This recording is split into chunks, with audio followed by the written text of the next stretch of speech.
Your Excellency, I know you want to collect taxes, but can we reduce the taxes on these green energy components so that the agriculture that we are doing and the fertilizer that government has offered that has increased production by 60% can now be driven, irrigation can now be driven by renewable energy? That is the solution. And you will never hear of the sufuria revolution again, because people will be having food to eat. Your Excellency, the success of Konza will be tied to water, the water that we have been speaking about. And of course, if you can, the dual carriage that is running from Chumbi all the way to Emali, where ECOWAS comes from, it will be a big boost to this, together with power. So, Your Excellency, I would request that some of those little dots that are going to make this a success be made a success quickly. People still think when they drive on the road that there's nothing happening in Konza because they cannot see. I'm asking that the Konza people, Mr. Okwiri, please tell Kenya what you have done. A lot of money has been spent here. I know you have run something through a good gentleman who I know, Alex Chamwada.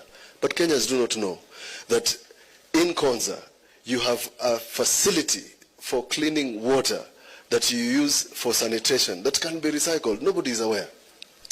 Nobody is aware that you have a data center here. I'm asking you to tell Kenyans that something is happening in Konza. Otherwise, they think it's a phantom. They will be possessed by those demons that the president was talking about the other day. Your Excellency, the matter of water for us is critical, because once you provide water to Konza, the people along Mombasa Road, and Makueni carries the largest portion, will have water to drink and will have water for irrigation. So, Your Excellency, as we celebrate Konza, we want to open Konza to the country and to Kenya. And the only way to do it is for the people surrounding Konza must feel part of Konza. They must feel that they have power, they must feel that they have water, because it is available.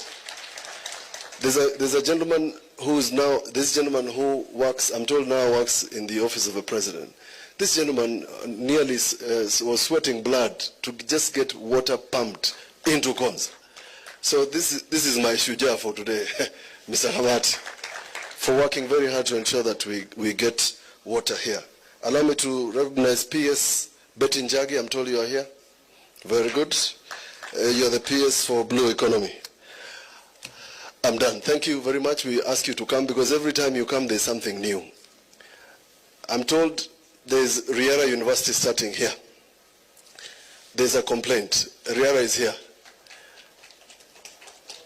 Very good. Simuangalie vile mutapata locals wakuje kufanya kazi huku. You can't import labor into Konza. Haiwezekani.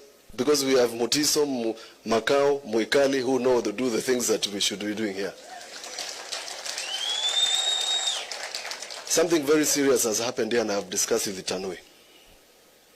And I must tell you the President because it bothers me. We have not said much about scrap metal dealing. So what the people have been doing here, some, is vandalizing things we call copper wires. And they're selling them for a song. What it means, Your Excellency, because it's not powered yet, that the minute you disconnect that line, they have to import a new line. Can we find a way of making sure that people who are not of goodwill vandalize our projects? They still are. Chair of Tanathi will not be recognized if I don't recognize her. Your Excellency, this is Mweni Museo. Marvin down there. I just wanted to check whether you're here. Your Excellency,